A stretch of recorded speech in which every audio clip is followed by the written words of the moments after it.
తెలంగాణ ఉద్యమాన్ని ముందుండి నడిపించిన నేత, 10 ఏళ్ల పాటు ప్రజా సమస్యలపై నిత్యం పోరాటం చేసినటువంటి వ్యక్తి, ఈనాడు బీఆర్ఎస్ పాలనను గద్దెదించి కాంగ్రెస్ కూటమి ప్రభుత్వాన్ని తీసుకురావడంలో ముందుండి నడిపించినటువంటి నేత, తెలంగాణ జనసమితి అధ్యక్షుడు ప్రొఫెసర్ ఎమ్మెల్సీ కోదండరాం మనతో ఉన్నారు.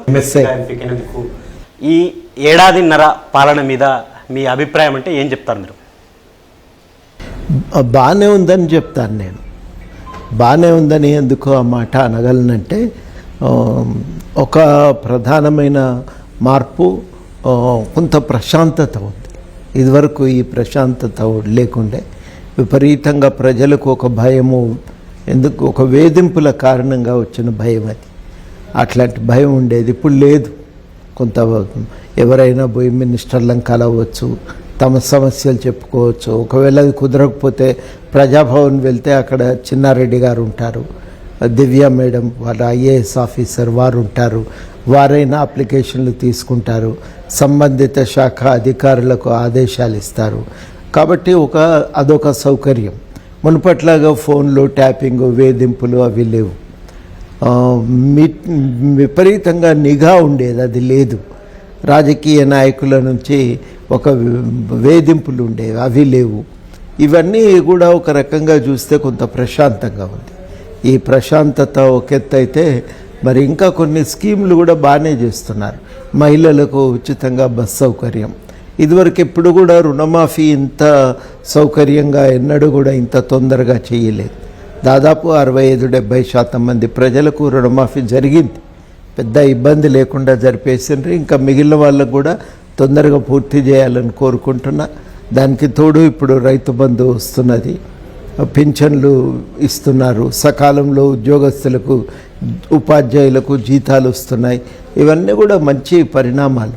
నా దృష్టిలో ఇరిగేషన్కు సంబంధించి కూడా ఉన్న ప్రాజెక్టులను ముందు పూర్తి చేద్దాం, పూర్తి చేసినాక ప్రాధాన్యతలను నిర్ణయించుకుందామనే ఆలోచనతో వాటిని పూర్తి చేయటానికి కేటాయింపులు చేసింది.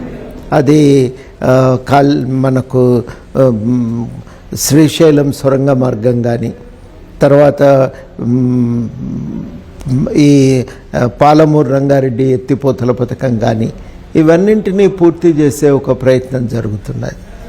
జరిగిన తప్పిదాల మీద విద్యుత్ కొనుగోలు కానీ, లేకపోతే కాళేశ్వరం ప్రాజెక్టు విషయంలో కానీ, వాటిపైన ఒక ఎంక్వైరీ చేసి తప్పిదాలను గుర్తించటం, బాధ్యులు ఎవరైనా ఉంటే వాళ్ళపై చర్యలు తీసుకోవటానికి పూనుకోవటం, ఇవన్నీ కూడా నా దృష్టిలో గవర్నమెంటు సరియైన దిశలో సాగుతుందనటానికి మంచి సంకేతాలు. బాగుంది. ఇంకా దీన్ని మెరుగుపరిచే ప్రయత్నం అనేది జరగాలి. అది ప్రధానంగా నేను కోరుకునేది. మీరన్నట్టుగా మీరు ప్రొఫెసర్ కదా, ఈ సంవత్సరం 2 నెలల పాలనకు సంబంధించి ఎన్ని మార్కులు ఇస్తారు? అంటే ఇప్పుడు మార్కుల సిస్టమ్, గ్రేడింగ్ సిస్టమ్ వచ్చింది కాబట్టి, గ్రేడింగ్ సిస్టంలో అయితే ఏ గ్రేడ్ ఇవ్వచ్చు, మంచిగానే ఉంది. ఇది ఇప్పటి వరకు ఇది చాలా బాగుంది. మంత్రులకు కూడా కొంత నిర్ణయాధికారం ఉంది, మునుపు లేకుండే. ఏ శాఖకు ఆ శాఖ రాజకీయ జోక్యం లేకుండా పనిచేస్తున్నది. ఇవన్నీ కూడా మంచి పరిణామాలే. నేను ఇప్పటి వరకు జరుగుతున్న పరిణామాలే. ఏదైనా మూల్యాంకనం చేసేటప్పుడు గతంతో పోల్చి చూస్తాం. సబ్జెక్టులో అయితేనేమో ఆ సబ్జెక్టులో ఎంత వచ్చు అని చూస్తాం, కానీ ఇది అట్లా కాదు. ఇదంతా గతంతో పోల్చి చూడటం కదా. ఆ రకంగా చూసినప్పుడు ఏ గ్రేడ్ ఇవ్వవచ్చనే నేను అనుకుంటాను. ఇప్పుడు మీరన్నట్టు 10 ఏళ్లలో బీఆర్ఎస్ పాలనకు సంబంధించి ప్రజా సమస్యల మీద పోరాటం చేసుకుంటూ వచ్చిళ్ళు. కాంగ్రెస్ పార్టీ అధికారంలోకి రావడంలో ముందుండి పనిచేసిళ్ళు మీరు. ఈ సంవత్సరం 2 నెలల పాలనలో ప్రజా సమస్యలు లేవా, లేకపోతే మీరు గుర్తించలేకపోయారా? ఈ ప్రజా సమస్యలు లేక ఎవరు పోరాటాలు చేయడం లేదని అనుకుంటున్నారా? లేవనుకుంటే ఇంకా అంతకంటే ఇంకా అవాస్తవికమైన ఆలోచన మరొకటి ఉండదు. ఉంటాయి సమస్యలు, కానీ అప్పటికి ఇప్పటికి ఒక తేడా ఏంటంటే, అప్పుడు సమస్యల పరిష్కారానికి ప్రభుత్వంతో చెప్పడానికి అవకాశం లేదు. ఇప్పుడు ప్రభుత్వంతో చెప్పగలుగుతున్నాం, మంత్రులతో మాట్లాడగలుగుతున్నాం, అధికారులకు చెప్పగలుగుతున్నాం. నిజానికైతే గతంలో కంటే ఎక్కువ సమస్యలు మేము లేవనెత్తినాం. కాకపోతే ఏంటంటే అధికారులకు రిప్రజెంటేషన్ ఇచ్చినా తీసుకుంటున్నారు. ముఖ్యమంత్రి గారికి వారిని నేను ఎక్కువగా కలవలేదు, ఎందుకంటే మంత్రులు కూడా ఈ మధ్య నిర్ణయాధికారులు వాళ్ళకు కూడా ఉన్నాయి కాబట్టి ఏ మంత్రి దగ్గరికి వెళ్ళి కలిసినా విషయాలు వింటున్నారు, ఒక తోవ చూపిస్తున్నారు. కాబట్టి అది ఆ పరిష్కారం అప్పుడు కాకపోతే కదా మనం నేరుగా ఏదన్నా ఆందోళన బాట పట్టవలసిన అవసరం ఏర్పడేది. అట్లాంటి సమస్య ఆందోళనలు కూడా జరిగినప్పుడు ప్రభుత్వం దగ్గరికి వెళ్ళి మనం చెప్పినప్పుడు ప్రభుత్వం వింటున్నది. దానికి ఏదో ఒక తరుణోపాయాన్ని వాళ్ళు చూపిస్తూ ఉన్నారు. కాబట్టి ఇవన్నీ ఒక రకంగా కార్యాచరణ అనేది ఆగలే. ఏ లక్ష్యాల కోసం మేము నిలబడ్డామో ప్రజల సమస్యలను పరిష్కరించి ఒక ప్రజాస్వామిక వాతావరణాన్ని సాధించాలి అని, అది వాతావరణాన్ని సాధించే విషయంలో మా కార్యక్రమాలు మా కార్యాచరణ ఆగలే. నిరంతరం ప్రయత్నం జరుగుతున్నది. ప్రభుత్వం దగ్గరికి వెళ్తున్నాం, కలుస్తున్నాం, మాట్లాడుతున్నాం. బయటకు వచ్చి మునుపట్లాగా మేము ఎక్కువగా పబ్లిసిటీ చేయటం లేదు. మునుపు చేసినాము, ఇప్పుడు కూడా చేస్తున్నాం, కానీ అది దానికి ఎక్కువగా పబ్లిసిటీ రావటం లేదు, కానీ పని మాత్రం తగ్గటం లేదు. ఇప్పుడు మీరు అన్నట్టుగా కాంగ్రెస్ పార్టీ ఎన్నికల ముందు ఇచ్చినటువంటి హామీలు 100 రోజుల్లో అమలు చేస్తామన్న 6 గ్యారెంటీలు కానీ, లేకపోతే విద్యార్థి నిరుద్యోగులకు ఇటు మహిళలకు ఇచ్చినటువంటి హామీలను పూర్తి స్థాయిలో అమలు చేయలేకపోయింది కాంగ్రెస్ ప్రభుత్వం అనేది ప్రతిపక్షాల విమర్శ. దీనిపై మీరేమంటారు? మొదలైంది కదా, కార్యాచరణ బాగుంది. ఇప్పుడు ఉచిత బస్సు అన్నారు, అయింది, అవుతున్నది. అట్లాగే రేషన్ కార్డులు ఇస్తామన్నారు, ప్రణాళిక మొదలైంది కదా, పని మొదలైంది. రుణమాఫీ చేస్తామన్నారు, ప్రణాళిక మొదలైంది. రైతు బంధు ఇస్తామన్నారు, ప్రణాళిక మొదలైంది. మొదలు కానివి ఏమన్నా ఉంటే మహిళలకు సహాయము విషయంలో తప్ప మిగతా ఇవన్నీ కూడా కార్యాచరణ ఉంది. వాళ్ళు అన్నవి ప్రకటించినవి చాలా వరకు అమలు అవుతున్నాయి. అమలు కాకపోతే మనం ఘర్షణకు దిగవలసి ఉంటుంది, కానీ అమలవుతున్నప్పుడు మరి దాన్ని కాలేదు అవతలేవు అని మనం ఎట్లా చెప్పగలుగుతామండి? అవుతున్నాయి కదా, అవుతున్న మాట వాస్తవం. అవి అమలవుతున్నాయి కాబట్టి అవుతున్నాయి అని చెప్తున్నాం. కాకపోతే ఇవి అయితలేవు, ఇక్కడ అసంతృప్తి ఉంది ప్రజల్లో అనే మాట చెప్పేవాళ్ళం. ఉచిత బస్సు అమలవుతున్నాయి, కాకపోతే ఇంకా బస్సులు చాలలేదు, ఎక్కువ బస్సులు కావాలి అనేది. ఇట్లా చాలా విషయాల్లో ఇప్పుడు కొత్తగా వీసీలను తొందరగా నియమించండి, పాలక మండళ్లను వేయండి, యూనివర్సిటీల్లో ఖాళీలను భర్తీ చేసే ప్రయత్నం చేయండి అని మేము గతంలో అడిగినాం. ఇవాళ జరుగుతున్నది పరిణామం ఏంది అంటే, ఖచ్చితంగా ఇవాళ మరి ఆ వీసీల నియామకమైంది, ఖాళీలను గుర్తించి భర్తీ చేయటానికి ప్రక్రియ మొదలైంది. ఆ ఖాళీలను భర్తీ చేయటంతో పాటు contract, out sourcing, daily వేజు, guest, ఈ ఫ్యాకల్టీల సమస్యలను ఎట్లా పరిష్కరించాలనే దానిపై ప్రభుత్వం ఆలోచన చేస్తుంది.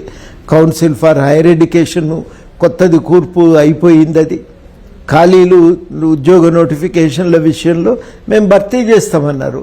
మరి ఒక క్యాలెండర్ ప్రకారం నోటిఫికేషన్లు వస్తున్నాయి, భర్తీ జరుగుతున్నది, పరీక్షలు జరుగుతున్నాయి, ఇబ్బందులు లేకుండా పరీక్షలు పూర్తి చేస్తున్నారు. ఆ పూర్తయినటువంటి పరీక్షలకు రిజల్ట్స్ బయటకు వస్తున్నాయి, వాళ్లకు అపాయింట్మెంట్ లెటర్లు వస్తున్నాయి. సుమారు 55-60 వేల పోస్టులు ఒక సంవత్సర కాలంలో భర్తీ చేసినారంటే అది మామూలు విషయం కాదు కదా. అదేవిధంగా మేము ఏం కోరుకున్నామంటే, నిరుద్యోగులకు ఉపాధి కల్పన కోసం కొంత వాళ్ళ సామర్థ్యం పెంచాలి, వాళ్లకు నైపుణ్యాన్ని పెంచాలి అని చెప్పి అందరం కూడా కోరినాం. ఇప్పుడు నైపుణ్య అభివృద్ధి కోసం యూనివర్సిటీ వచ్చింది, శారీరక వికాసం కోసం అని చెప్పి స్పోర్ట్స్ గేమ్స్ పెంచాలి అనుకుంటే దానికి ఒక యూనివర్సిటీ వచ్చింది. ఇవన్నీ ప్రయత్నాలు జరుగుతున్నాయి కదా, జరుగుతున్నాయి కాబట్టే మేము అడిగిన వాటిని వదిలిపెట్టలేదు, కానీ ఒక క్రమ పద్ధతిలో ఇప్పుడు అమలు అవుతున్నాయి. ఒక విద్యా కమిషన్ ఏర్పడ్డది ఆకునూరు మురళి గారు నేతృత్వంలో. ఆ కమిషన్ మరి అనేక సమస్యలపైన అధ్యయనం చేసి పరిష్కారాలను చూపిస్తూనే ఉంది. మేము ఏదన్నా చెప్పదలుచుకుంటే కమిషన్తో మాట్లాడితే వాళ్ళు వెళ్ళి గవర్నమెంట్తో చెప్తున్నారు, కొన్ని మేమే డైరెక్ట్గా గవర్నమెంట్కు చెప్తున్నాం. ఇట్లాంటివి చాలా విషయాల్లో ఒక మార్పు అనేది కనబడతా ఉంది. ఇంకా అన్నీ అయిపోయినాయి అని అనుకుంటే పొరపాటు, ఇంకా చాలా జరగవలసి ఉంది. ఆ జరగవలసిన వాటి కోసం ప్రయత్నం కూడా ఇంకా కొనసాగవలసిన అవసరమే ఉన్నది. అంటే ప్రభుత్వానికి సంబంధించి పథకాల విషయంలో పెన్షన్ పెంపు కానీ, లేకపోతే ఆడపిల్లలకు స్కూటీలు కానీ, ఈ విషయాలలో ఈ రెండింటిపై కూడా రీసెంట్గా చూస్తున్నా మన యూనివర్సిటీల నుంచి లేఖలు రాస్తున్నారు. మాకు స్కూటీలు ఇస్తామన్నారు, ఏమైంది? తులం బంగారం ఇస్తామని చెప్పి ఏమైంది అని చెప్పి వాళ్ళు లేఖలు రాస్తున్నారు విద్యార్థిని. దీన్ని ఎట్లా చూడొచ్చు అంటారు? ఇప్పుడు పెళ్ళిళ్ళు ఈ విషయాలు పక్కన పెడితే అమ్మాయిలు కూడా మగవాళ్ళతో పాటు సమానంగా చదువుకోవాలి, జీవితంలో ఎదగాలి, రాణించాలి, ఆయా రంగాల్లో రాణించాలి. దానికోసం సహాయం చేయటం చాలా కీలకం. దానికి కావలసిన పనులు అమలవుతున్నాయి. ఇంకా స్కూటీలు ఇవ్వలేదు అవి అంటే ఉచిత బస్సు చాలా కీలకం, అది అమలవుతున్నది. మిగతాయి కూడా వాళ్ళు కరెంట్ ఇస్తామన్నారు, ఇస్తున్నారు. రేపో మాపో మంచి నాణ్యమైనటువంటి బియ్యం కూడా రేషన్ ద్వారా షాప్ ద్వారా అందిస్తామంటున్నారు, ఇయ్యమని కోరుతున్నాం. ఇట్లాంటివి నేను నా దృష్టిలో ప్రయత్నాలు జరుగుతున్నాయి, అమలుకు అడుగులు పడ్డాయి. కార్యక్రమాలు ప్రభుత్వం ప్రకటించినవి అమలుకు ప్రయత్నాలు జరుగుతున్నాయి. ఇవన్నీ కూడా మంచి పరిణామాలని చెప్పి నేను అనుకుంటున్నాను.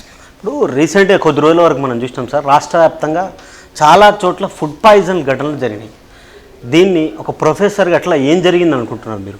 ప్రభుత్వంలో కూడా కీలకంగా ఉన్నారు, ఒక ఎమ్మెల్సీగా ఉన్నారు, ఏం జరిగింది అనుకుంటున్నారు? ఇప్పుడు ఎడ్యుకేషన్ కమిషన్ వారు అన్ని స్కూళ్ళు, దాదాపు హాస్టళ్ళు, కాలేజీలు, రెసిడెన్షియల్ స్కూళ్ళు అన్నీ సందర్శించిండ్రు. స్కూళ్ళను కూడా మిడ్ డే మీల్స్ అందజేస్తున్న స్కూళ్ళకు కూడా వెళ్ళిండ్రు. దాదాపు మినహాయింపు లేకుండా అన్నింటికి దాదాపుగా వెళ్ళిండ్రు. వెళ్ళి అధ్యయనం చేశారు, వాళ్ళకు అర్థమైనవి గుర్తించారు. స్టాఫ్ లేకపోవటము, తర్వాత దానికి కావలసినటువంటి ఒక సౌకర్యాలు అందుబాటులో లేకపోవటం, అదేవిధంగా ఈ రెండింటితో పాటుగా సకాలంలో వాళ్లకు నగదు అందకపోవటం, మెస్సు బిల్లులకు అయ్యేటువంటి మెస్సుకు ఆ భోజనం అందించడానికి అయ్యే ఖర్చు తగినంతగా ఇవ్వకపోవటం, ఇవన్నీ కూడా సమస్య. ఈ సమస్యలను వాళ్ళు గుర్తించి వాళ్ళు గవర్నమెంట్కు రిపోర్ట్ ఇస్తున్నారు. కానీ ఇవన్నీ అందరికీ తెలిసినవేని చెప్పి గవర్నమెంట్ ఊరుకోకుండా అధ్యయనం చేయించి మరి వీటికి పరిష్కారాలను వెతుకుతున్నది. కావలసినంతమంది సిబ్బందిని, సౌకర్యాలను తక్షణం కల్పించే ఆలోచనతో ప్రభుత్వం కూడా పూనుకొని కదలటం, ఇవన్నీ కూడా నా దృష్టిలో కొంత ప్రయత్నం, మంచి ప్రయత్నం జరుగుతున్నది. ఉందని చెప్పి ఏదో గత పాలకులు అని చెప్పి దులుపుకొని పోకుండా మనం దీన్ని తొలగించే సమస్యను పరిష్కరించే ప్రయత్నం చేద్దామనే ఆలోచనతో ముందుకు కదులుతున్నారు. అది నా దృష్టిలో ఒక మంచి పరిణామం. విద్యా వ్యవస్థలో మీరు 10 ఏళ్లలో గుర్తించినటువంటి లోపాలు కానీ, లేకపోతే ఈ విద్యా వ్యవస్థలో దీంట్లో ఈ మార్పులు తీస్తే బాగుంటుందని చెప్పి మీకు అనిపించిన ఏమన్నా మీరు సీఎం గారికో లేకపోతే సంబంధిత అధికారులకు మీరు చెప్పిన దాంట్లో వచ్చిన మార్పులు ఏమన్నా ఉన్నాయంటే ఏం చెప్తారు? ఉన్నాయి కొన్ని, ఇప్పుడు లేవని కాదు. ఇప్పుడు ఉదాహరణకి మేమంతా కలిసి విద్యారంగ సమస్యలపై చర్చ చేసి ఒక నోటు తయారు చేసి ఇచ్చినాం. ఆ నోటు గవర్నమెంట్ స్థూలంగా కొన్ని స్పష్టీకరణలు కోరింది, క్లారిఫికేషన్, మాకు ఇంత వివరణ కావాలని అడిగిన తర్వాత వాటిని సూత్రరీత్యా వాళ్ళు ఒప్పుకున్నారు. ఇవి మేము అమలు చేయడానికి విధాన రూపకల్పనలో వీటిని దృష్టిలో పెట్టుకుంటామని అన్నారు వాళ్ళు. కాబట్టి ఒక ప్రయత్నం జరుగుతున్నది. ఒక అన్ని రంగాల్లో కూడా ఏదన్నా ఉంటే మేము చెప్పగలుగుతున్నాం. మునుపు లేదు అవకాశం, ఇప్పుడు చెప్పగలుగుతున్నాం. చెప్తున్నప్పుడు గవర్నమెంట్ దాన్ని ఏదో ఊరికే మొక్కుబడిగా మేము ఇచ్చిన విజ్ఞాపన పత్రాన్ని తీసుకోవటం కాదు. ఒక్కొక్క ఐటెం మీద మాకు చర్చిస్తున్నారు వాళ్ళు. ఒక్కొక్క ఐటెం మీద చర్చించి ఆ ఐటెం మీద ఆయా విషయాలపైన ఏమన్నా అనుమానాలు ఉంటే అడిగి తెలుసుకొని వాళ్ళు దానిపైన ఒక స్పష్టతకు వచ్చిన తర్వాతనే సరే దీనిపైన అమలు కోసం మా వంతు ప్రయత్నం ఉంటుంది అని ఒక హామీ ఇచ్చారు. అయితే మేము ప్రధానంగా కోరుకునేది ఏంటంటే బడ్జెట్లో విద్యారంగానికి కేటాయింపులు పెంచాలి, 15% పెంచాలి అని అడుగుతున్నాం. దాన్ని కొంత సాధించుకునే ప్రయత్నం ఒకటి కొనసాగుతున్నది. అది పెంచినట్టయితే సౌకర్యాలు కల్పించడానికి అవకాశం ఉంటుంది. అదేవిధంగా ఖాళీలను భర్తీ చేసినప్పుడు కానీ సరి అయిన నాణ్యతా ప్రమాణాలతో కూడిన విద్యను అందించడం కుదరదు. వీటన్నింటితో పాటు అంతకంటే మించి ఒక పర్యవేక్షణ అనేది అవసరం. ఆ పర్యవేక్షణ గురించి కూడా మేము ప్రభుత్వంతో మాట్లాడినాం. ఆ పర్యవేక్షణ యంత్రాంగాన్ని కూడా పటిష్టం చేయడానికి ప్రయత్నం చేస్తున్నారు. ప్రయత్నాలు జరుగుతున్నాయి. అదే మా కొంత ఏంటంటే ప్రభుత్వంతో నేరుగా మాట్లాడి చెప్పటము, వాళ్ళు విని ప్రయత్నాన్ని మొదలుపెట్టడము, ఇవన్నీ కూడా కొంత ఊరటనిస్తున్నాయి. కొంత మాకు కూడా ఏంటంటే ఇదొక కొంత ధైర్యం, అరే మనం ఏదన్నా ఒక పురోగతి సాధ్యం అవుతుంది అనే ఒక విశ్వాసము, ఇవన్నీ కూడా కొంత మంచిగా అనిపిస్తున్నాయి మొత్తానికి. ఇప్పుడు బీఆర్ఎస్ నుంచి కాంగ్రెస్ వరకు ఒకటి మేజర్గా ఆనాడు ఎన్నికల ప్రచారంలో మీరు చేసింది రైతుల సమస్యలు ఒకటి మేజర్గా వాటిని చెప్పగలిగినారు. విద్యార్థి నిరుద్యోగులకు సంబంధించినటువంటి ఈ 2 అంశాలు, ఒకటి రైతుల సమస్యలకు సంబంధించి ధరణి అనే అంశాన్ని పెద్ద ఎత్తున మీ నానాడు ఆ రైతుల సమస్యలు ఇబ్బంది పడుతున్నారని చెప్పి ఆనాడు ప్రచారం చేసిళ్ళు. విద్యార్థులకు సంబంధించి నిరుద్యోగ భృతితో పాటు ఉద్యోగాల కల్పన ప్రభుత్వం చేయలేకపోయిందని ఆ రెండింటిని చెప్పగలిగిలు చేయగలిగిలు. ఈరోజు ఈ ప్రభుత్వం ఏర్పడి సంవత్సరం 2 నెలలు అవుతుంది. ఆ 2 సమస్యలను మీరు అధిగమించారా? ఉపాధి కల్పన విషయంలో ప్రభుత్వం ఒక ఆలోచనకైతే వచ్చింది. ఆ రంగంలో నేను అనుకోవటము చిన్న సూక్ష్మ పరిశ్రమల ఏర్పాటు అనేది చాలా కీలకం. అవి ఏర్పడితే తప్ప ఇక్కడ ఉపాధి కల్పన నిరుద్యోగ సమస్యకు సంపూర్ణ పరిష్కారం దొరకదు. అది నా దృష్టిలో అది చాలా తీవ్రమైనటువంటి సమస్య. దాని పరిష్కారానికి ఈ కంపెనీల ఏర్పాటు వాళ్ళు ఒక విధానం ప్రకటించారు.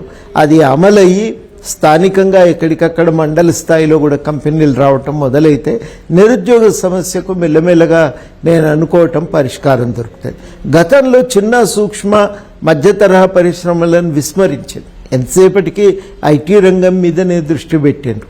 ఐటీ రంగాన్ని తక్కువ చేయొద్దు, ఎందుకంటే రాష్ట్రానికి గణనీయంగా ఆదాయాన్ని గడించి పెట్టేది ఐటీ రంగమే. దాన్ని ఉన్నదాన్ని కాపాడాలి, ఇంకా పెంచుకోవాలి.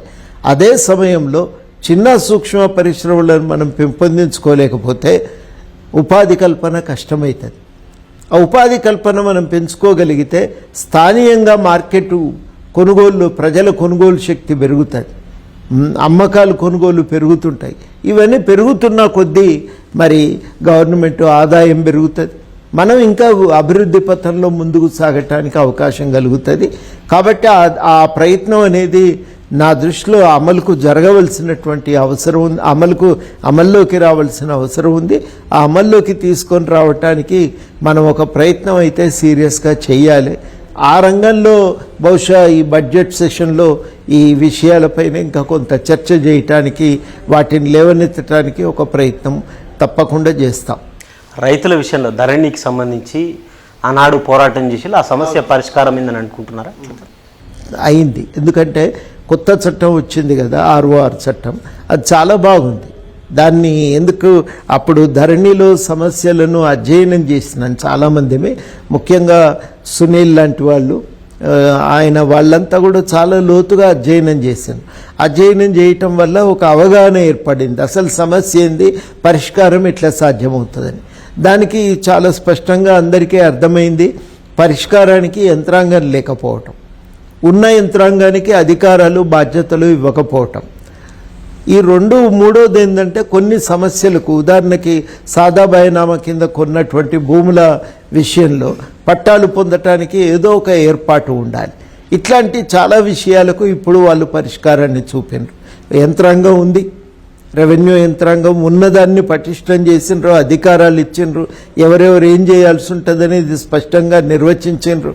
కాకపోతే ధరణిలో ఉన్న మంచి విషయాలను కొనసాగిస్తూ, ఉదాహరణకి ధరణిలో తక్షణం రిజిస్ట్రేషన్ కాగానే మ్యూటేషన్కి అవకాశం ఉంది. దాన్ని అవకాశాన్ని కాపాడుతూనే ఈ కొత్త అన్నింటినీ కూడా తీసుకురావటం వల్ల ఏమైంది, భూ సంబంధాల, వ్యవసాయ సంబంధాల్లో ఉన్న సమస్యలకు, చట్టపరమైన సమస్యలకు ఒక పరిష్కారం అనేది కల్పించే అవకాశం, ఒక మార్గం ఏర్పడ్డది. ఇప్పుడు ఇక యంత్రాంగాన్ని పనిచేయించాలి, పెండింగ్లో ఉన్న సమస్యలను పరిష్కరించాలి, కొత్తవి రాకుండా చూడాలి. అంతిమంగా సమగ్రంగా ఒక భూ సర్వే జరిపి ఈ సమస్యలకు శాశ్వత పరిష్కారాన్ని చూపాలి. ఇవి అక్కడ ఆ లక్ష్యాల సాధన కోసం గవర్నమెంట్ మరి తన ఉన్న ఈ చట్టాన్ని ఆ చట్ట పరిధిలో నిలబడి యంత్రాంగాన్ని కదిలించి దాన్ని పరిష్కరించాలి. మీరన్నట్టుగానే ప్రభుత్వం అంటే బీఆర్ఎస్ అధికారంలో ఉన్నప్పుడు మొదటగా మీరు ప్రధానంగా మీ పార్టీ కానీ లేకపోతే మీరు కానీ పోరాటం చేసిన దాంట్లో కాళేశ్వరానికి సంబంధించి విద్యుత్ కొనుగోలు విషయంలో పదే అప్పుడు కూడా ప్రస్తావించారు. ఫోన్ ట్యాపింగ్ సంబంధించి ఈ మూడిటి మీద మీరు మద్దతు ఇచ్చినటువంటి పార్టీ కాంగ్రెస్ పార్టీ ప్రభుత్వంలో ఉంది. ఈ మూడిటి మీద కమిషన్లు వేసింది. కమిషన్లు కాలయాపన కోసమే అని అనుకోవచ్చా, లేకపోతే మన రిజల్ట్ కొద్దో గొప్ప మాలాంటోళ్ళకి దొరికిపోయినా మీకైనా సమాచారం అందుతుందా వాటి మీద? ఏదో తెలిసి విన్న విషయాల మీద ఆధారపడి ఏ గవర్నమెంట్ పనిచేయటం కరెక్ట్ కాదు. విషయాలు లోతుగా వెళ్ళి వచ్చిన అభియోగాలలో ప్రాథమికంగా వాస్తవం ఉంది అని అనిపించినప్పుడు, ఇంగ్లీష్లో ప్రైమా ఫేసి అంటాం కదా, అంటే ప్రాథమికంగా మనకు ఏదో ఉంది, సమస్య ఉంది అని అనిపించినప్పుడు ఎంక్వైరీ చేయాలి, తరోగా ఎంక్వైరీ చేయాలి. తొందర ఏం లేదు, పూర్తిగా లోతుపాతులు తెలుసుకొని నిజంగానే ఏదన్నా లోపం జరిగితే బాధ్యులైన వాళ్ళపై శిక్ష తీసుకోవాలి. లోపాలను ఎందుకు అధ్యయనం చేయాలి? భవిష్యత్తులో అటువంటి తప్పులు పునరావృతం కాకుండా ఉండటానికి జాగ్రత్తలు పాటించాలి, అవన్నీ రావాలి. కాబట్టి అవి జరగాలి అంటే ఒక మంచి అధ్యయనం కావాలి కదా. కాళేశ్వరం విషయంలో నేషనల్ డ్యామ్ సేఫ్టీ అథారిటీ వాళ్ళు నిపుణులతోని కమిటీ వేసిండ్రు, ఒక నివేదిక తెప్పించుకున్నట్టున్నారు. అది అదేవిధంగా జ్యుడిషియల్ ఎంక్వైరీ కూడా ఒకటి గవర్నమెంట్ ఏర్పాటు చేసింది. మొత్తం అధ్యయనం చేసి ఏం జరిగిందనేది వాళ్ళు నివేదిక ఇయ్యనియండి. అదేవిధంగా విద్యుత్ కొనుగోళ్ల మీద మేము కూడా మాకు తెలిసిన సమాచారాన్ని కమిషన్ ముందు పెట్టినాం. ఇప్పుడు ఇక కమిషన్ నివేదిక కోసం ఎదురు చూస్తున్నాం. ఆ నివేదిక అందులో దోషులను తేలినటువంటి వాళ్ళపైన మాత్రం కఠినంగా చర్యలు ఉండాలి. ఇక దాంట్లో మళ్ళీ దాపరికాలు ఉండొద్దు, వెనుకపోవద్దు. ఇప్పుడు పొలిటికల్ ప్రొఫెసర్గా, అంతకుముందు హక్కుల నేతగా పనిచేసిళ్ళు, ఆ తర్వాత ప్రొఫెసర్గా రాజకీయ పార్టీ నడిపించిళ్ళు, ఇప్పుడు ఎమ్మెల్సీ ఏది మంచిగా ఉన్నా సార్? ఏ పనికి చేసినా అది మనకు మంచి తృప్తినిచ్చే విధంగా చేయాలి, అది చాలా ముఖ్యం. ఏ పనైనా మనకు ఇష్టపూర్వకంగా మనసు పెట్టి పని చేయకపోతే దాని నుంచి మనకు తృప్తి రాదు. టీచింగ్లో ఉండే ఆనందం అది వేరే. అది ఎందుకంటే ఒక విద్యార్థి జీవితాన్ని బాగు చేసే అవకాశం కదా. తప్పకుండా నిత్యం ఛాలెంజే. ఇవాళ ఏదో చదువుకున్నాం వచ్చే సంవత్సరానికి సరిపోతుందని కాదు, ఈలోగా వచ్చిన కొత్త విషయాలను జోడించుకొని మళ్ళీ వచ్చే సంవత్సరానికి తయారు కావాల్సి ఉంటుంది. కాబట్టి ఎప్పటికప్పుడు చదువుకోవటం, తయారు కావటము, సబ్జెక్టు మీద అవగాహన పెంచుకోవటము అది చాలా కష్టతరమైనటువంటి టాస్కే. దానివల్ల ఒక తృప్తి ఉంటుంది. దాన్ని మనం పిల్లలకు సరిగ్గా మనకు తెలిసిన సమాచారాన్ని, జ్ఞానాన్ని పిల్లలకు అందజేసి వాళ్ళు ఎదగటానికి సహకరించినప్పుడు, వాళ్ళు దానివల్ల ప్రయోజనం పొంది బాగుపడ్డప్పుడు అది ఒక సంతృప్తి ఉంటుంది. అది దాని వ్యవహారం వేరు. ఇక్కడ ఇది ఇంకొక రకమైన ఇది బాధ్యత. ఎప్పటికప్పుడు అనేక సమస్యలు మన ముందుకు వస్తుంటాయి. ఆ సమస్యల పరిష్కారానికి ఒక అవకాశం మన చేతిలో ఉంటుంది. ఆ అవకాశాన్ని వాడుకోవాలి. ప్రభుత్వం ముందు వాస్తవాలు ప్రభుత్వం ముందు పెట్టి పరిష్కారానికి ప్రయత్నం చేయాలి. మనం అనుకున్నంత తొందరగా కావు, అది మెల్లమెల్లగా చేసుకుంటూ పోవాలి. అది నా దృష్టిలో ఈ బాధ్యత, దీని స్వభావం వేరు. అటు నుంచి ఇటు రావటం అంటే ఒక పని చేసిన పని వదిలిపెట్టి, ఇన్ని రోజులు అనుభవం ఉన్నది వదిలిపెట్టి ఇది కొత్త రంగంలోకి వస్తున్నాం. కాకపోతే పౌర హక్కుల సంఘంలో పనిచేస్తున్నాం కాబట్టి సమస్యల మీద అధ్యయనం చేయటం, పరిష్కారం కోసం ప్రయత్నం చేయటం ముందు నుంచి కూడా కొంత అనుభవం ఉంది. కాబట్టి ఆ అనుభవం ఇప్పుడు ఉపయోగపడుతుంది. మీరు పార్టీ పెట్టేటప్పుడు రాజకీయాల మార్పు కోసం అని పార్టీ పెట్టి, ఆ మార్పు ఏమన్నా కొంత వచ్చినట్టు అనిపించిందా? అంత తొందరగా ఎందుకు కదులుతుంది? సమాజంలో మార్పులు అనేవి ఎప్పుడూ సమయం పడతాయి. కాకపోతే ఒక్క దగ్గర ఎక్కడ లాభం అనిపిస్తుందంటే, మేము ఈ డబ్బు, ఈ రాజకీయాల్లో బలం, రాజకీయంగా సంఖ్యాపరంగా బలం సంపాదించలేకపోయినా నైతికంగా ఒక గుర్తింపును, బలాన్ని సాధించడం. వీళ్ళ దగ్గరికి పోతే సమస్య వీళ్ళ దగ్గరికి పోయి చెప్పుకోవచ్చు అనేది ఒక దారి. వీళ్ళు మనకు అందుబాటులో ఉన్నారు అనేది ఒకటి, ప్రజలకు ఒక విశ్వాసం కలిగించగలిగినాం. రెండోది, వీళ్ళకి చెప్తే ప్రయత్నం చేస్తాం. అయితే కాదు, ఎవరితోనైనా అన్ని పరిష్కారం అవుతాయా? కావు. కానీ చిత్తశుద్ధితో ప్రయత్నం చేస్తారు, మనకు ఒక అండగా నిలబడతారనే విశ్వాసాన్ని ఇవ్వగలిగినాం. అది నా దృష్టిలో మేము ఆ మేరకు మేము ఒక మంచి చేసినామనే ఒక ఆలోచన అయితే మాకున్నది. ఒక మంచి చేసినాం, ఆ మేరకు గుర్తింపును సాధించుకోగలిగినాం అనేది నాకున్నటువంటి అభిప్రాయం. కానీ ఇంకా చాలా ఈ మార్పు మేము సాధించింది చాలా చిన్నది, సముద్రంలో నీటిబొట్టు లాంటిది అనుకుంటా నేను. ఇంకా చాలా చేయవలసిన అవసరం ఉంది. అది తొందరగా కాదది. కాకపోతే వింటారు, చెప్పినప్పుడల్లా ఇట్లా మీరు ఎందుకు ఆలోచిస్తారు, మీ సమస్యల పరిష్కారానికి మీరు ఐక్యంగా నిలబడి మీరు మీ వైపు నుంచి ప్రయత్నాలు చేయాలి, నైరాశ్యంతో వదిలిపెట్టద్దు అని చెప్పినప్పుడు వింటున్నారు, దాన్ని ఆచరణలో పెట్టే ప్రయత్నం చేస్తున్నారు. ఆఖరికి ఎన్నికలు వచ్చినప్పుడు కొంత ఆ విషయాలన్నింటినీ దృష్టిలో పెట్టుకుంటున్నారు. కానీ మనం ఆశించిన స్థాయిలో ఇంకా మార్పు రాలేదు. ఇంకా చాలా మనం ప్రయాణం చేయవలసే ఉన్నది. ఇప్పుడు వారసత్వ రాజకీయాల మీద మీ అభిప్రాయం సార్? ఒకటి, మీ ఆశయాల కొనసాగింపు. సరే, ఇప్పుడు మీరు ఎమ్మెల్సీ ఉన్నారు, పార్టీ అధ్యక్షుడిగా ఉన్నారు, మీ ఆశయాల కొనసాగింపు నెక్స్ట్ అంటే ఎవరు ఏం చెప్తారు మీరు? తల్లిదండ్రుల ఆలోచనల ప్రభావం పిల్లల మీద ఉంటుంది, ఉండదా? ఉంటుంది, తప్పకుండా ఉంటుంది, ఉండాలి కూడా. లేకపోతే కూడా తప్పన్నట్టే. అది ఆ ప్రభావం ఉంటుంది. ఉన్నాక దాని ప్రభావంతో కొంతమంది రాజకీయాల్లోకి రావచ్చు. ఆ రాజకీయాల్లోకి రావటానికి ప్రయత్నం చేయటం కూడా నా దృష్టిలో తప్పేమీ కాదు. వస్తారు, రానియండి వాళ్ళను. కాకపోతే ఏంటంటే కేవలము తల్లిదండ్రుల సహకారంతో ఎదగాలని ప్రయత్నం చేయటం మంచిది కాదు. సొంతంగా కృషి చేయాలి, సొంతంగా పని చేయాలి, పని చేసి నిలదొక్కునే ప్రయత్నం చేయాలి. అట్లా చేయగలిగితే లాభం. లేదు తండ్రి ఉన్నాడో, భర్త ఉన్నాడో, లేకపోతే ఇంకా మా అమ్మ ఉన్నదో, వాళ్ళ సహకారంతో నేను ముందుకు పోగలననే ఆలోచనతో వస్తే అది తప్పు అవుతుంది. అట్లా చేయటం మాత్రం మంచిది కాదు.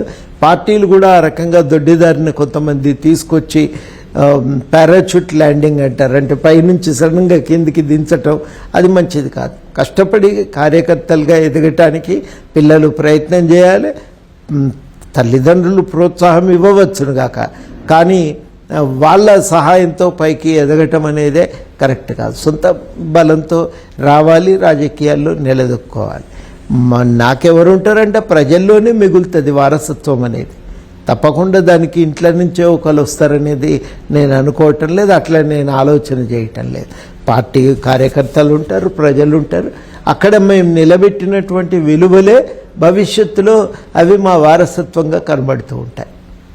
ఇప్పుడు మీరన్నట్టుగానే ఇన్నేండ్లు అటు రాజకీయ జీవితము, ప్రొఫెసర్గా, హక్కులుగా ఉద్యమాలు చేసుకుంటూ వచ్చారు కదా సార్, మీకు మోరల్గా సపోర్ట్ అంటే ఎవరు సార్?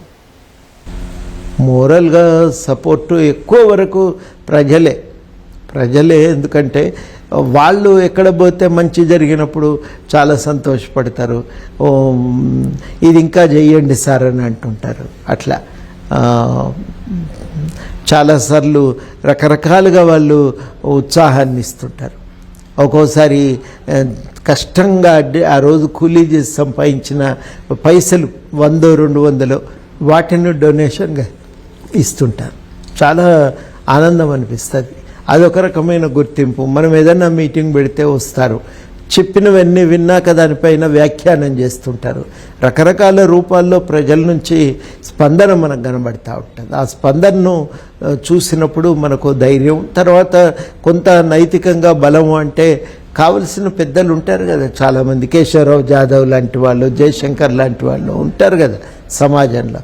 అటువంటి వాళ్ళు కూడా మనకు, బాలగోపాల్ లాంటి వాళ్ళు, కన్నాభిరణ్ లాంటి వాళ్ళు, వీళ్ళంతా కూడా ఏదో ఒక రకంగా ధైర్యాన్ని, ఇట్లా మనం ప్రయాణం చేద్దామని అనుకుని నిర్ణయించుకునే దగ్గర అన్ని తీసుకున్న నిర్ణయం యొక్క మంచి చెడులను విశ్లేషించి ఒక మార్గనిర్దేశం చేసే విషయంలో వాళ్ళందరి తోడ్పాటు ఉంది కదా. చాలా నాకు ఆ రకంగా మేము అదృష్టవంతులం. అట్లాంటి వాళ్ళు చాలామంది ఉన్నారు. చాలామంది తోడ్పాటును అందించిండ్రు, ప్రోత్సహించిండ్రు. చుక్కారామయ్య లాంటి వాళ్ళు ప్రోత్సహించిండ్రు, మీరు ధైర్యంగా ముందుకు సాగండి అని చెప్పిండ్రు. అందువల్ల మాకు అది సాధ్యమైంది. ఇప్పుడు మీరన్న పేర్లలో కన్నాభిరామన్ గారు కానీ, లేకపోతే చుక్కారామయ్య గారు కానీ, జయశంకర్ లాంటి వాళ్ళు కానీ, ఇప్పుడు ప్రత్యక్ష రాజకీయాలను ఎప్పుడు వారు దగ్గర నుంచి చూడడం కానీ చేయలేదు. మీరు ప్రత్యక్ష రాజకీయాలకు రావాలని ఎందుకు అనుకున్నారు సార్? ఎందుకు అనుకున్నామంటే మా మిత్రులు, వెంటనే ఉన్న మిత్రులు, నువ్వు ఎంతసేపు రాజకీయాల వెలుపల ఉండి పనిచేస్తే నీ ప్రయోజనం ఏముండదు. సమస్యలు లేవనెత్తుతాం, ప్రభుత్వం దాకా పోతాం, వాళ్ళు చేస్తేనేమో పని జరిగినట్టు, చేయకపోతే పని నిలిచిపోతుంది. మరి వాళ్ళు సరిగ్గా లేకపోతే నువ్వు ఎంత చేసినా లాభం లేదు కదా. కాబట్టి పదే వాళ్ళు ఏం చెప్తారంటే, మనమే ఒక రాజకీయాలను ప్రభావితం చేసే ప్రయత్నం చేయకపోతే మనం అనుకున్న విధంగా సమాజ నిర్మాణం ఎట్లయితుంది కాదు కదా. ఆ ప్రయత్నం జరగాలంటే మనమే రావాలి అన్న మాట వాస్తవమే అనిపించింది నాకు. నిజంగా నచ్చి ఉండకపోతే నేను రాకపోదునేమో, కానీ వాళ్ళ అన్న మాటలో కూడా వాస్తవం ఉంది. అంతిమంగా ఈ సమాజంలో మంచి చెడును నిర్ణయించి సమాజాన్ని మంచి తోవలో నడపగలిగే శక్తి రాజకీయాలకే ఉంది. అంతకంటే ఉన్నతమైన కార్యాచరణ మరొకట్లేదు. కాకపోతే ఆ రాజకీయాలు కలుషితమైపోతే సమాజము దారి తప్పుతుంది. ఆ సమాజము, ఆ రాజకీయాలు అంటే బాగుంటే ఈ సమాజం ముందు పడుతుంది. అట్లా ఇది మనం తెలుసుకోవాలి. కాబట్టి అది మనకు అంతిమంగా ఆ మార్పు రాజకీయ రంగం కీలకమవుతుంది. మీ కుటుంబ నేపథ్యం చెప్పండి. ఈ అండ్ల పెద్ద చెప్పుకోవటానికి ఏం లేదు. మా నాయన కొంచెం కష్టపడే పైకి వచ్చింది. ఆయన పెద్దగా ఉన్నోడేం కాదు, చాలా చిన్న రైతు కుటుంబం. ఆ చిన్న రైతు కుటుంబం నుంచి బతకటానికి మా నాయన కానీ వాళ్ళ ఇద్దరు అన్నర్లు కూడా, మా ముగ్గురు కూడా వలసపోయినరు రకరకాల ప్రాంతాలకు. ఒకరు వరంగల్ భూపాలపల్లికి పోయినరు, ఒకరు మంచిర్యాల దగ్గరికి పోయినరు.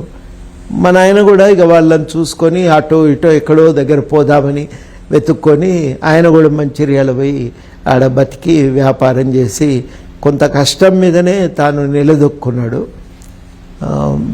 ఒకటే ఏంటంటే చదువుకోవటం అవసరం.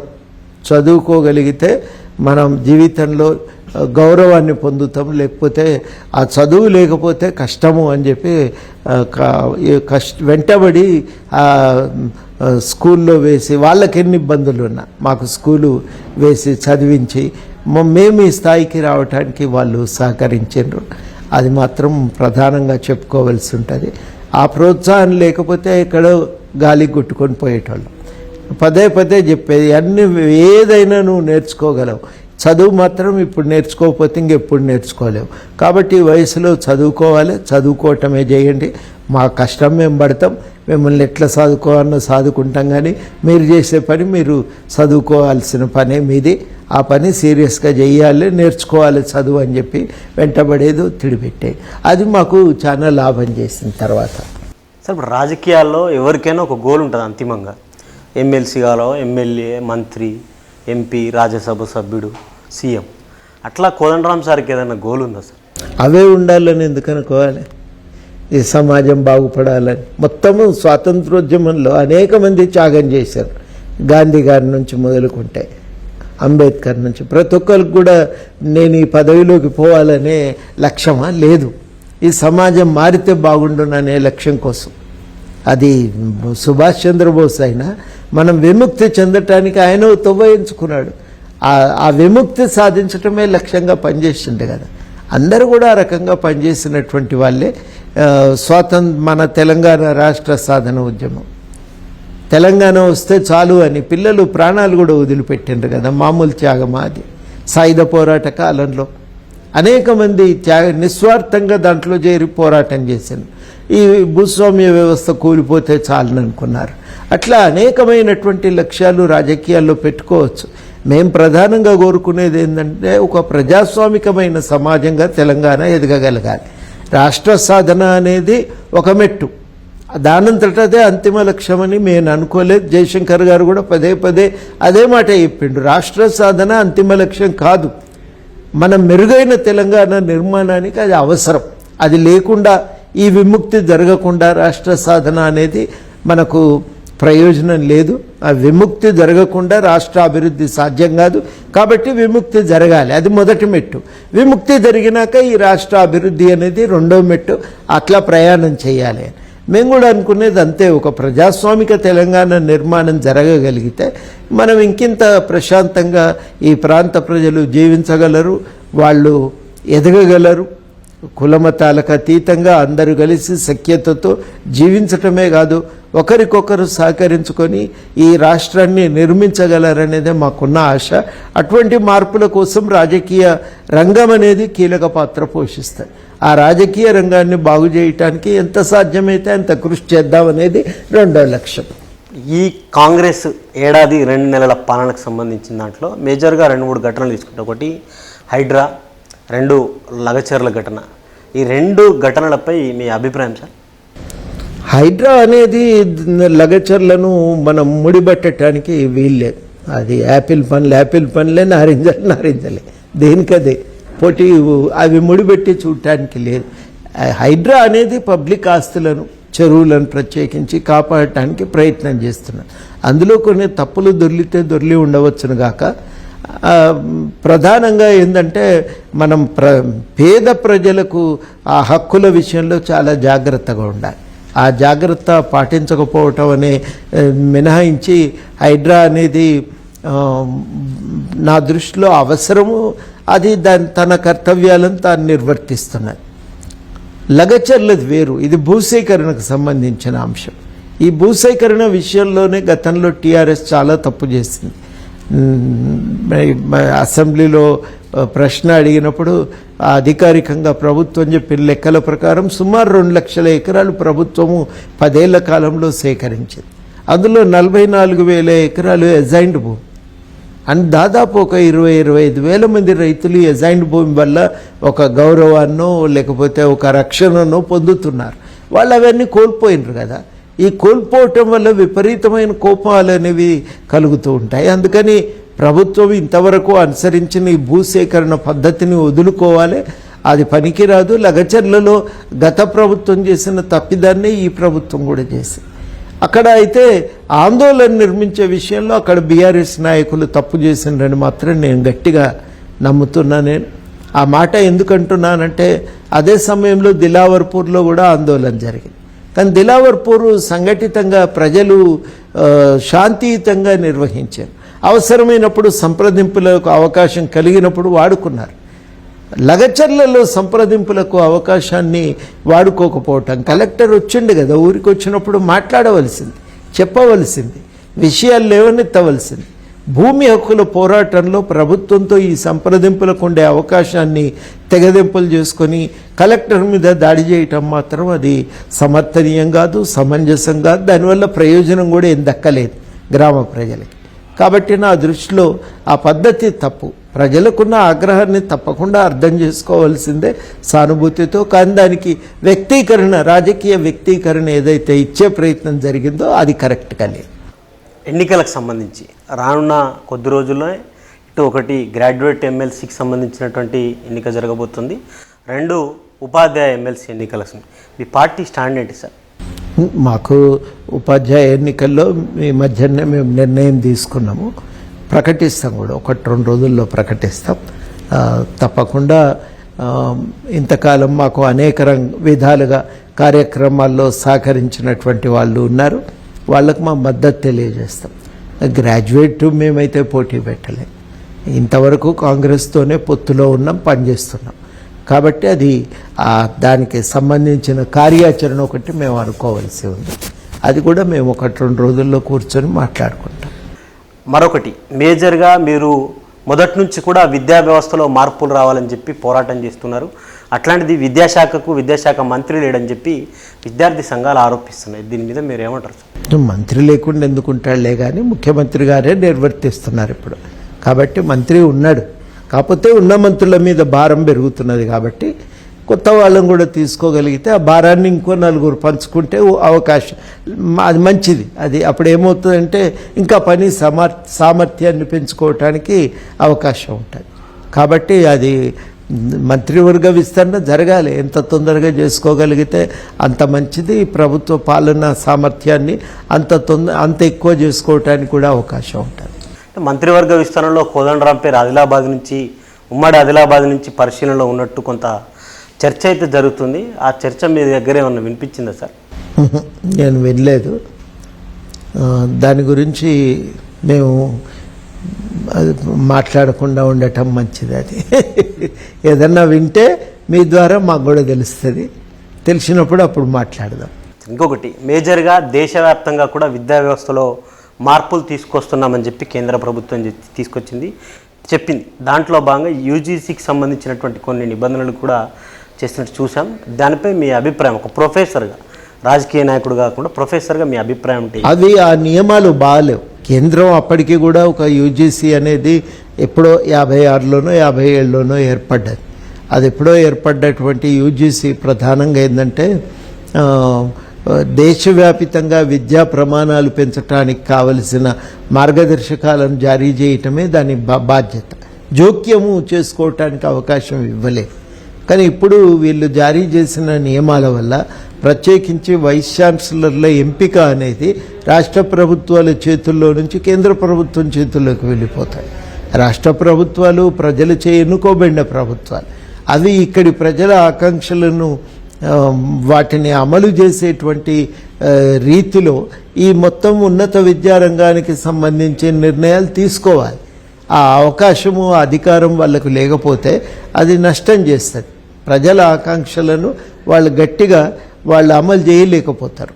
అందువల్ల ఈ కేంద్ర ప్రభుత్వం చేసింది తప్పు. రెండు, ఇప్పటి వరకు కూడా కేంద్ర ప్రభుత్వము ఎక్కడ కేంద్రీయ విశ్వవిద్యాలయాల్లో ఎంపికకు అవకాశం ఉంది, వైస్ ఛాన్సలర్ల ఎంపిక కేంద్ర ప్రభుత్వం చేతిలో ఉంది. అట్లాంటి అన్ని చోట్ల కూడా రాజకీయంగా తమ వాళ్ళని నియమించుకునే ప్రయత్నం చేసినారు తప్ప ఉన్నత విద్యారంగాన్ని తీర్చిదిద్దగల నిష్ణాతులను నియమించే ప్రయత్నం చేయలే. ఆ మితిమీరిన రాజకీయ జోక్యం యూనివర్సిటీల ఎదుగుదలకు నష్టం చేస్తుంది. నా దృష్టిలో అట్లాంటి ప్రయత్నము కేంద్రం చేసిన నేపథ్యంలో మళ్ళీ రాష్ట్రాల్లో వీసీల నియామకానికి అధికారాన్ని కోరుకోవటము అని అంటే రాష్ట్రాల వ్యవహారాల్లో జోక్యం చేసుకోవటం ఒకటే కాదు, తమకు అనుకూలంగా ఉన్న వ్యక్తులను, రాజకీయంగా అనుకూలమైన వ్యక్తులను తెచ్చి వైస్ ఛాన్సలర్లను చేయటానికి పూనుకోవటం, ఇది మాత్రం చాలా నష్టం చేస్తుంది, విద్యారంగం యొక్క ఎదుగుదల దెబ్బతింటుంది. కాబట్టి ఆ ప్రయత్నాన్ని రెండు కారణాల రీత్యా నేను తీవ్రంగా వ్యతిరేకిస్తాను. హక్కుల నేతగా మీ ప్రారంభించారు మీ జీవితాన్ని. రీసెంట్గా మనం చూసాం, అటు కేంద్ర ప్రభుత్వం దేశవ్యాప్తంగా కూడా అటు మావోయిస్టులు లేకుండా చేస్తామని ప్రకటించింది. దాంట్లో భాగంగా ఒక 40-42 రోజుల వ్యవధిలోనే దాదాపు 10ల సంఖ్యలో మావోయిస్టులకు సంబంధించినటువంటి వరుస ఘటనలు చూశాను. దీనిపై మీ స్పందన అంటే ఏం చెప్తారు? చాలా తప్పు. దాన్ని నేను చాలా తీవ్రంగా ఖండిస్తున్నా. వాస్తవానికి మేము బహిరంగ ప్రకటన చేయవలసి ఉండే, కానీ ఏదో కారణాల చేత ఆలస్యం కావటం అది అట్లా ఆగిపోయింది. అది నేను అనుకోవటం తప్పు, ఇది చాలా పెద్ద తప్పు. 10ల సంఖ్యలో గుంపులుగా మనుషులను పట్టుకొని చంపటం అనేది మంచిది కాదు. ఇది మంచిది కాదు. ఎందుకు మంచిది కాదు అనంటే రాజకీయాలు అనేవి శాంతి భద్రతల సమస్యగా చూడవద్దు. రాజకీయాలను రాజకీయాలుగానే ఎదుర్కోవాలి. రూపుమాపటానికి రాజకీయ అస్త్రాలనే వాడాలి. ఈ రకంగా దాన్ని శాంతి భద్రతల సమస్యగా ముద్ర వేసి దాడి చేయటం మంచిది కాదు.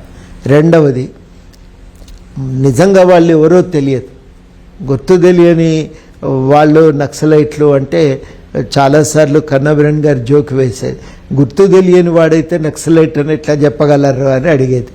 కాబట్టి గుర్తు తెలియని వ్యక్తులు నక్సలైట్లు అనేది మీకు ఎట్లా తెలుసు? చెప్పటానికి కూడా వీల్లేదు కదా. ఇందులో బహుశా చాలామంది మూడో విషయం ఏంటంటే అమాయకులు, వాళ్ళని ఏదో చూద్దామని వెళ్ళిన వాళ్ళు, అక్కడేదో పనుల కోసం నిలబడి ఉన్నవాళ్ళు, ఆ ప్రాంతంలో సంచరిస్తున్నటువంటి వాళ్ళు ఉండొచ్చు.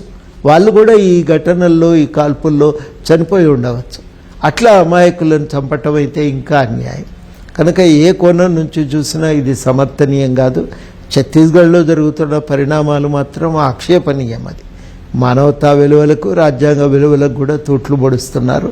ఇట్లాంటి ఘటనలు పునరావృతం కాకుండా అక్కడ ప్రజల సమస్యలను పరిష్కరించి ఆకట్టుకొని వాళ్ళ ద్వారా ఈ రాజకీయ పరిష్కారాలను వెతికే ప్రయత్నం చేయాలని, ఇట్లా అని చేస్తే పోతుంది అనుకుంటే కూడా పొరపాటు.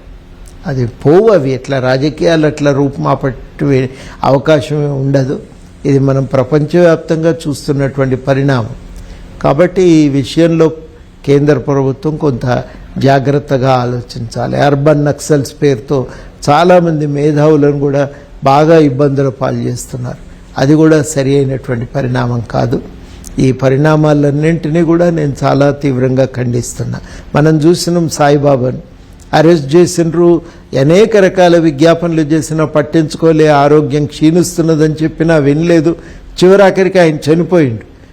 కానీ ఆయన చనిపోయే ముందే కోర్టులో ఆయన నిర్దోషి అని ప్రకటించింది. నిర్దోషి అయినా సంవత్సరాల తరబడి దాదాపు 10 సంవత్సరాలు జైల్లో పెట్టి వేధించిన మనకందరికీ తెలిసిన విషయమే. ఇది నా దృష్టిలో సరి అయినటువంటి పద్ధతి కాదు, పంతా కూడా కాదు. చివరగా సార్, ఢిల్లీలో ఆ బీజేపీ గెలుపును, ఆపు కాంగ్రెస్ ఓటమిని ఎట్లా చూస్తారు? ఆపు సమీక్ష చేసుకోవాలి. కొంత జాగ్రత్త పడి ఉంటే ఈసారి ఇట్లా జరిగేది కాదు. ఒకటి, అనవసరంగా ఈ అవినీతి ఆరోపణలలో ఇరుక్కున్నారు ఒకటి.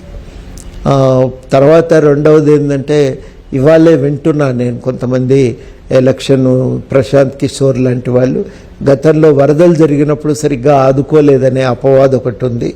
బహుశా అది కూడా కొంత ప్రభావం చూపిందేమో అని. ఇట్లాంటివి కొన్ని తప్పిదాలతో పాటు ఇండియా కూటమిలో చేరిన తర్వాత కొనసాగి ఉండవలసింది. ఒక ఆలోచనతో రాజకీయాలు చేసేవాళ్ళు తక్షణ అవసరాల కోసము నిర్ణయాలు తీసుకోవద్దు. కాబట్టి హర్యానాలో కాంగ్రెసే తప్పిదం చేసిందో ఇక్కడ కూడా అదే తప్పు చేశారు. అనవసరంగా ఇవాళ బీజేపీకి ఆడ అవకాశం ఇచ్చినట్టు అయింది. 2% కదా, 7% కాంగ్రెస్కి వచ్చినాయి.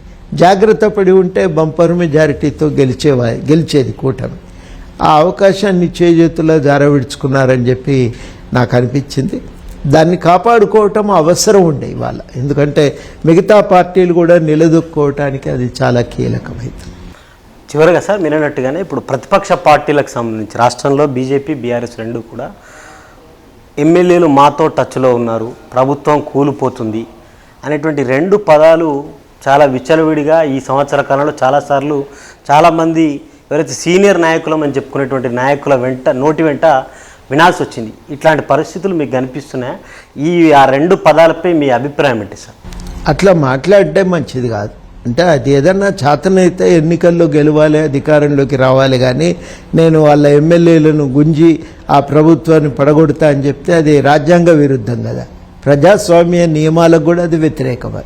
అట్లా చేయటానికి వీల్లేదు, అది కరెక్ట్ కాదు. ఇట్లాంటి ఒక అభ్యంతరకరమైనటువంటి ధోరణిలో ఆలోచనలతో వ్యవహరించటమే మంచిది కాదు.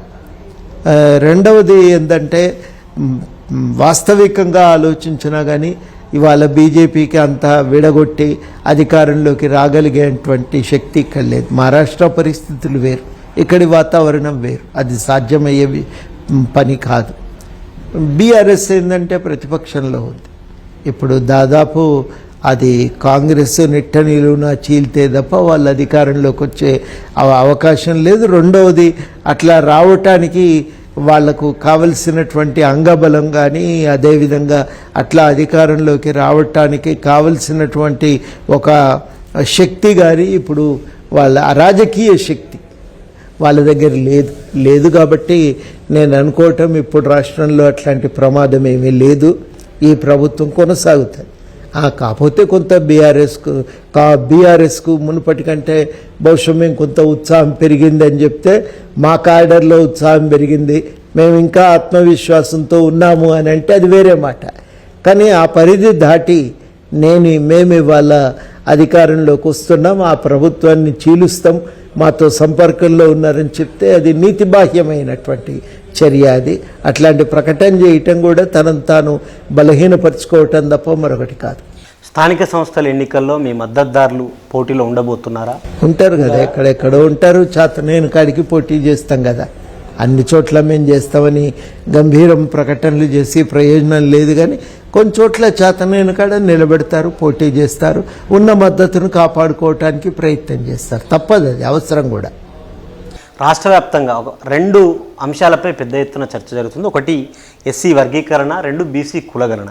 మీ పార్టీ స్టాండ్ ఏంటి, మీ అభిప్రాయం ఏంటి సార్? స్టాండ్ ఏముందండి, బీఎస్సీ కులగణన మరి దానికి సుప్రీంకోర్టు కొన్ని ఖచ్చితమైన మార్గనిర్దేశాలను జారీ చేసింది.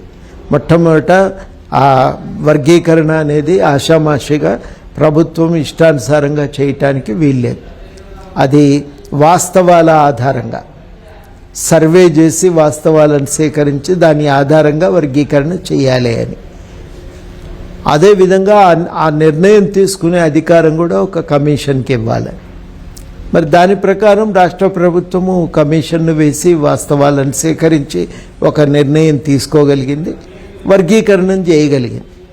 అనేక సంవత్సరాలుగా పెండింగ్లో ఉన్న సమస్యను ఇంత పరిష్కారం చేయటం అనేది చాలా గొప్ప విషయం.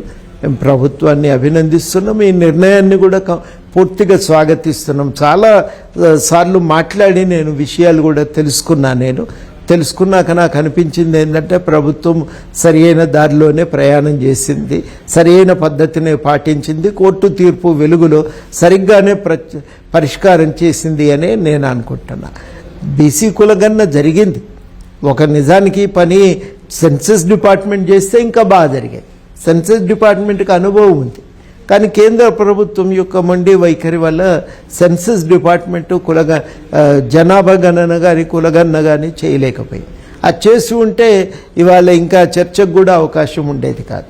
కానీ ఉన్న పరిమితుల్లో సెన్సస్ డిపార్ట్మెంటు అనుభవాలను దృష్టిలో పెట్టుకొని బీహార్ గవర్నమెంట్ అనుభవాలను కూడా పరిశీలించి మొత్తానికి రాష్ట్ర ప్రభుత్వం బాగానే చేయగలిగింది, బాగా చేసింది.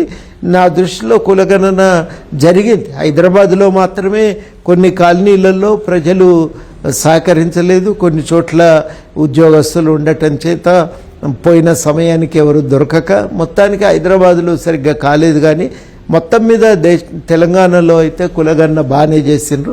మిగిలిపోయినవి కూడా ఇప్పుడు పూర్తి చేస్తామంటున్నారు కదా. ఇంకెవరికన్నా అనుమానాలు ఉంటే కూడా అవి పటాపంచలు అవుతాయి. కాబట్టి నా దృష్టిలో కులగణన శాస్త్రీయంగానే జరిగింది, ఏ ప్రభుత్వ జోక్యము లేకుండా నిష్పక్షపాతంగానే జరిగింది. ఒక చిత్తశుద్ధితో వాస్తవాలను ప్రభుత్వం సేకరించగలిగిందని నేను నమ్ముతున్నా. ఇంకొక మాట కూడా నేను ప్రధానంగా చెప్పదలుచుకున్నది ఏంటంటే, బీసీల అభ్యున్నతికి కావలసిన చర్యల రూపకల్పనకి సమాచారం ఉపయోగపడతాయి. ఇంకా దాంట్లో ఏ అనుమానము అవసరం లేదు. ఏం చేయాలి బీసీల కోసం అంటే అర్థం చేసుకోవటానికి కావలసినంత సమాచారం ఇప్పుడు ప్రభుత్వం దగ్గర ఉంది, చాలు ఈ సమాచారం. ఇంకా ఈ పర్సంటేజీలు ఏవి, ఏ వాటాలు ఎంతుండే ఆ లెక్కల విషయంలో కావాలంటే ఇంకా సరిదిద్దుకోవటానికి భవిష్యత్తులో ఇంకా జాగ్రత్తలు పాటించవచ్చు. కానీ రెండవది ఏంటంటే 42% రిజర్వేషన్ కల్పించడానికి కావలసినటువంటి ప్రాథమికమైన ఆధారాలు కూడా ప్రభుత్వం దగ్గర ఇప్పుడు ఉన్నాయి. కాబట్టి రెండు విధాలుగా అనుకున్న లక్ష్యాలైతే నెరవేరినాయి. ఇంకా మిగతా చిన్న విషయాలు నా దృష్టిలో మిగతా విషయాలంతా ముఖ్యం కాదు. ఈ లక్ష్యాలను నెరవేర్చడానికి ఈ అధ్యయనం నా దృష్టిలో ఉపయోగపడుతుంది. మంచి ప్రయత్నం జరిగింది, సాహసోపేతమైన నిర్ణయం. 1930 తర్వాత ఇప్పుడు మళ్ళా మొట్టమొదటిసారి జరిగింది. ఎవరు చేయలేదు, కేంద్ర ప్రభుత్వమే చేయటానికి వెనక ముందు అవుతున్నది. అట్లాంటిది రాష్ట్ర ప్రభుత్వం నిర్ణయం చేసి సంవత్సరం లోపల మొత్తంగా సర్వే పూర్తి చేసి సమాచారాన్ని బయటికి తెచ్చి దాచిపెట్టలే. దాన్ని మళ్ళీ సబ్ కమిటీలో పరిశీలించిన తర్వాత క్యాబినెట్ అప్రూవ్ చేసింది, సభ ముందు పెట్టింది కదా, అసెంబ్లీ ముందు, కౌన్సిల్ ముందు పెట్టి వారి మద్దతును కూడా కూడగట్టింది కదా. కాబట్టి మంచి పద్ధతుల్లోనే ప్రభుత్వం నడిచింది. ఒక ప్రజాస్వామికమైన దాపరికం లేకుండా, అక్కడ ఎటువంటి దాంట్లో మార్మికత లేకుండా చాలా జాగ్రత్తగా బహిరంగంగా మొత్తానికి సర్వే జరిగింది. వాస్తవాలు బయటికి తెచ్చిండ్రు. ఆ వాస్తవాల ఆధారంగా ఇప్పుడు నిర్ణయాలు, బీసీ సంక్షేమం కోసం నిర్ణయాలు జరగాలని చెప్పి బీసీల రిజర్వేషన్ శాతాన్ని పెంచడానికి పూనుకోవాలని నేను కోరుతున్నాను. ఇది ఈ వారం తెలంగాణ జనసమితి అధ్యక్షులు ఎమ్మెల్సీ ప్రొఫెసర్ కోదండరాంతో. మళ్ళీ వచ్చే వారం మరొక నేతతో స్పెషల్ ఇంటర్వ్యూ చూద్దాం.